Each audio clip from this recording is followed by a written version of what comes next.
Social media marketing is incredibly complex. People have said that social media has been around ever since the campfire, but come on, things changed 5 or 6 years ago when Twitter was debuted at South by Southwest, when Facebook passed MySpace, and all of a sudden we in the marketing industry had to run around and figure out what these things were about. One of the things we did in my company is we stepped back and tried to look at it from a whole systems view. So by looking at it as an ecosystem between the brand, the customer, and then finally the competitor, we looked at the entire system of how social media was going to work and ultimately created a framework which I'm going to share with you today, which I hope will help you in your own social media marketing. And even if you're not directly responsible for the marketing, I think could help you bring a whole nother level to your endeavors in your own organizations. So we all start off with desired outcomes. I know it's a new phrase to add to our buzzword bingo, desired outcomes. We're going to leverage and pivot our desired outcomes. When I spoke with marketers all over the world, Shiv Singh, who's going to be here today, some other, or tomorrow, people from Intel, all over the world, everybody involved in marketing said, gee, the whole problem with social media is we're doing it, but we're not necessarily getting it aligned with what we want to come out of it. So this is the starting point, and ultimately we're going to go through a cycle and end up where we actually create our strategic plan. This is a little loop that sits in here. It's a loop because depending on where you are in your organization, you may enter it in different places, but typically it starts off with really understanding us, the brand or the organization, or the corporation, or whatever it might be that you're working with, really understanding it intimately. The notion of brand voice and brand personality is something that, while it emerged back in the 60s, has become even more critical today, because if we're doing one-on-one marketing, the essence of our brand voice has to be really refined, and we have to know it to such a degree that we can share it with everybody in the organization that's involved with social media. We go from us to them. Them is those people out there, customers, stakeholders, constituents, whatever you want to call them. Who are they? What are they about? We then are able to go into the world of the communities in which those people aggregate. Where are they? What are they doing? And then who's influential within those communities? And when we go through these 4 major steps and we really dive deep into each of these 4 elements, we're able then to create the strategic plan extremely thoroughly. So in the us, we do talk about the brand voice. In our organization, for each social media project, we very much flesh out a brand personality document. Sometimes that's based on previous marketing, that people do project persona onto brands, and we as marketers can help shape that. The first component, what our buzzword bingo, desired outcomes, is an entire landscape of desired outcomes. We can't just say, well, what's our goals and objectives? We start off by really discussing with the owners of the company, the CEOs, the C-suite, what's the purpose of the organization? Not all organizations have a strong sense of purpose. The people at P&G talk about purpose-driven marketing. They're very much in tide with that. But what is their vision? Can we really get around that? We then go into goals. Gee, what do we want to achieve? I like to ask the $1,000 bottle of champagne question. If we do what we are setting out to do here, what would it take for you to go and buy a $1,000 bottle of champagne and bring it back and share it with me? It's a great question. And often people, the chief marketing officer goes, whoa, $1,000 bottle of champagne. Man, you've got to really do something great. Well, what is that? Define it. We then talk about the objectives of what gets us there. And then ultimately, we talk about the very specific metrics. Now, one of the things we shared with you in today's sheets, worksheets, I shared a couple of sheets of what we call a desired outcomes matrix. And it's just a spreadsheet of all the various type of specific metrics that we can identify with an organization. And it's not intended to be specific. It's intended to be a bouncing point so that when you're speaking with the powers to be, What would move the needle? Those are just some ideas. So around business, you may have things like total customer value. You may have profits, profits per employee, profits per customer, all of these various metrics. You can then get into your website traffic. We can talk about social media metrics. And there's an entire world and discussion around, well, gee, what metrics matter? Do followers matter? But we're going to map these out to the extent we can and use that matrix as a guide point in our work. Because ultimately, you want to tie your social media work into those metrics and the outcomes that you're wanting to achieve. It's only by tying those two things together that you end up with a program that can succeed. Because I want to focus on a couple of core components with you today, and one of them is the them. Who are they? What are they?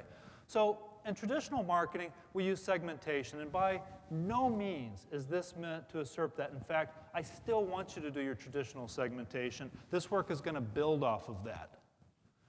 But what this is we talk about the very specifics. What are the very smallest audiences? And I'm going to illustrate it for you for a moment.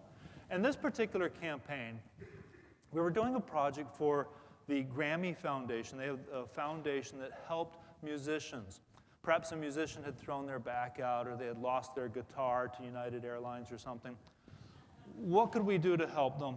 And so this organization exists. And we're doing social media for them. We start off with this central premise, and it's very challenging because, well, who cares about music? Everybody cares about music. And if you're faced with that question in your own work, then you have to sort of help dive in.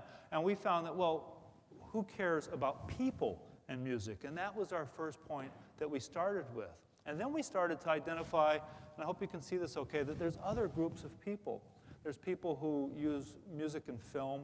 There's people who do music and education, people in the recording industry, all the niche genres of music.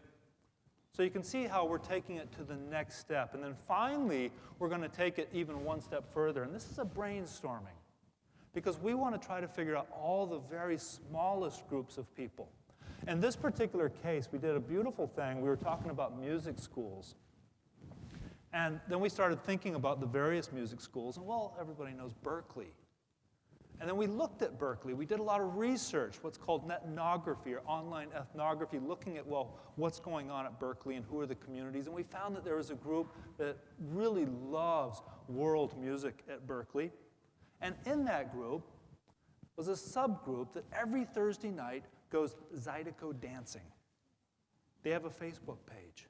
That is a micro segment. That's a micro community. And that's the purpose of this exercise, is try to suss out who are the smallest, most granular types of communities that we can find, so that then we can interact with these communities through social media.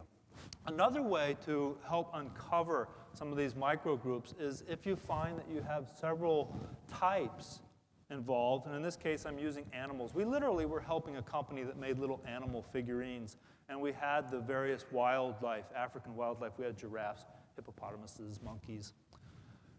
And then down the side, we can create the attributes around those. So people who seek to save or preserve these different types of animals. People who love them as pets. And then you can create a cross matrix that looks something like this. And all this is, it's not to say there are people who love elephants as pets, but by the way, when we did the research, this did stimulate us to find a group that did love elephants as pets, believe it or not, and that they had a micro community online. So all of this is just as intended as a way to come up with ideas around these micro segments. You then take all of those micro segments that you've identified in your workshop and you document them. You put them into a document. Ultimately, this document of microsegments is going to serve as an anchor point for a lot of your social media work. You're able to iterate through that. You're able to go into it and say, well, who's the most obvious, perhaps the low-hanging fruit? Let me start with those. And we might start to prioritize the microsegments that we find. But on a slow day, and a few weeks after going through all of those low-hanging fruit, we might go, wow, we're looking for other people to connect with. We can come back to this document, do some research around a community, and find new people. So we started off with the desired outcomes. We did the brand personality work. We then did the micro-segmentation work. We then take those micro-segments and we do online research to discover what people are doing in communities. If communities already exist, what they're saying, and how we can involve ourselves with them. I'm going to probably use keyword research. This is a very typical tool. It's the Google AdWord tool. Fabulous. It's free. You jump in and you start putting in some of those words that you're associating with those micro-communities. And the tool will give you some other ideas. I'm going to copy those ideas down. I may also follow certain pathways to other websites. In this case, I've gone to somebody and I've gone onto their website about elephants, and it's shown me other communities that exist and people who are really passionate about saving these elephants. I then went onto those people's pages, and that led me to the other communities that they're involved with. So ultimately, we're doing the research, we're typing all this stuff out, we're building up a big library of communities associated with our love topics. One of the other confusing points I find with social media is that people say, oh, look, go do social media marketing. And you don't stop and go, well, wow, there's a lot of different ways to approach social media marketing. Now, we've identified 5 major ways, and that are used in different mixes to different degrees. We know that there's the brand maintenance work. Brand maintenance is when someone says, look, we're going to have the Facebook page, and when somebody says something, we're going to be monitoring our social media. We'll respond when appropriate, but we're not really going to go too crazy. We're simply going to be establishing some maintenance with our brand. The second is doing reputation and crisis management through social media. That also goes into the world of, everybody doing their buzzword bingo, thought leadership.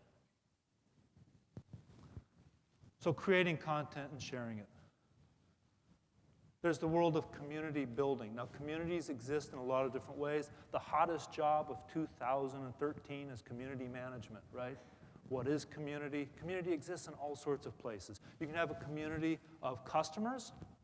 You can have a community of people who do the same things you do. There's communities all over the place. But in some form or another, in this type of project, you're working with those communities and involving your brand and doing things.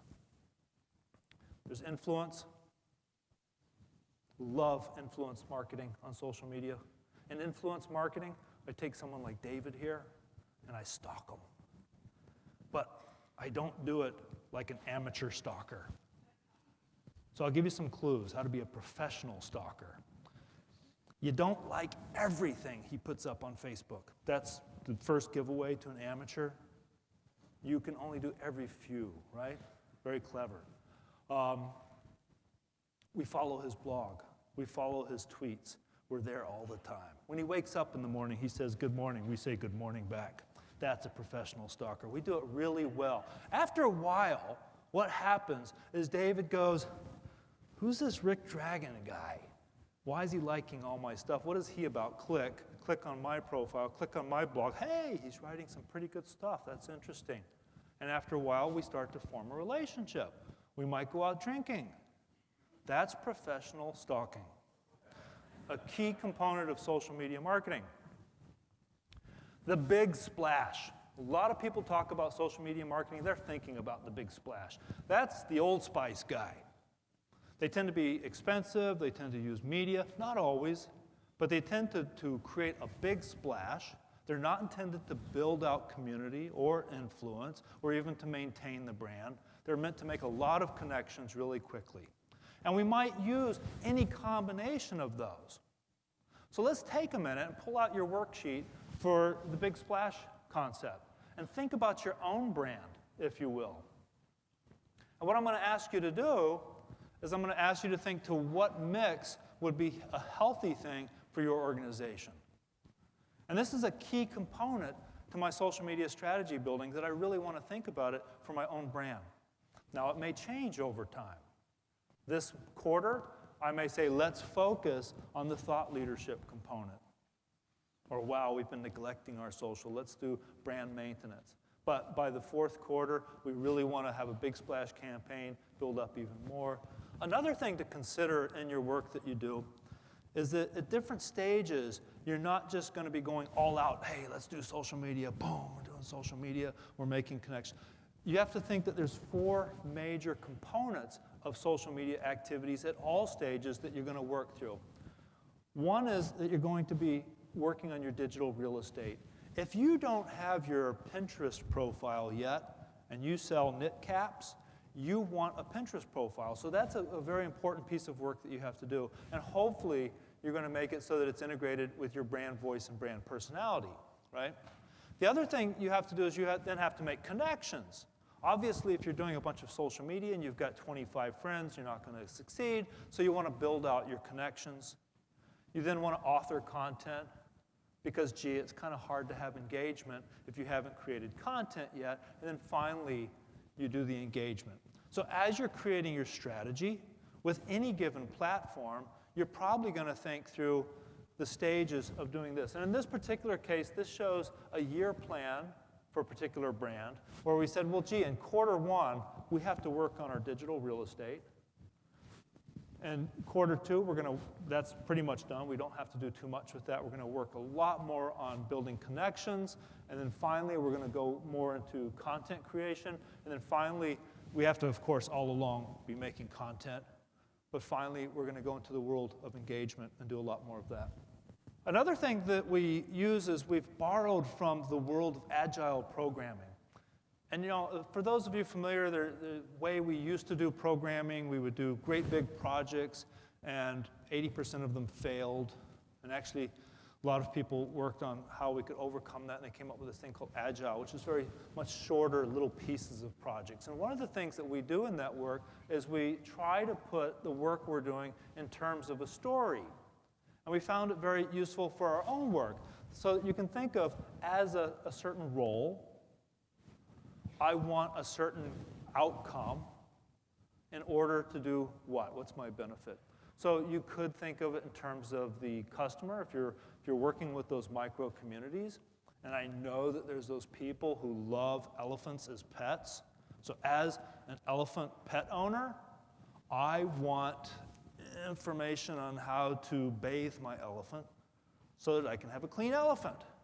That might be a story that I create. And I can take that story to my social media team, and we can work on these stories and say, well, gee, how are we going to fulfill that in our content creation, in our social media work?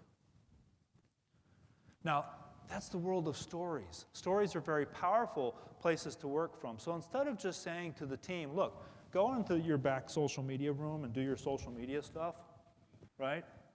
It's how can we create stories around that? Now, sometimes you have to do that in very short periods of time. Sometimes you have to gather the team and do it on the spot, the way so many teams did around the Super Bowl. Absolutely brilliant, some of the things we saw out of that in the real time. Sometimes you have to plan it over a longer period of time and creating a narrative arc within the work you do. You can create narrative arc and storytelling in Twitter. It's not just about, well, I did this right now. Gee, I'm at BRITE.conf. Isn't it cool? It's cold. You could start off with last week. Hey, next week I'm going to BRITE.conf. Pack your knit caps. Where you can say over a period of time, and I'm there now, and here's pictures. And then I'm leaving, I'm going back home, wasn't that a great time? You could create a whole narrative arc that the people who participate with you in social can watch that. Stories are powerful. And it's for that reason, I think, that one of my heroes of marketing, Jonathan Mildenhall at Coca-Cola. You know, Coca-Cola came out last year and said they were going to double their revenue by 2020. I heard a gasp. Because that's a little akin to saying that, I don't know, what's the size of Liechtenstein to Coca-Cola's? Coca-Cola's bigger than Liechtenstein. Probably. It's like a small country saying we're going to double our GNP. Wow. And the fundamental way in which Coca-Cola said they're going to do it is through storytelling in all of its different iterations. And one of the things that Mildenhall said is that we've got to move from that just one-way storytelling, gee, I'm telling you a story, to dynamic storytelling, primarily through social media. Because if we don't do that, we're going to be making a lot of noise and it's going to be boring. So I do think that through the power of storytelling, when we integrate that with all of that previous work we did that it's extremely powerful and that we can grow our social media from there.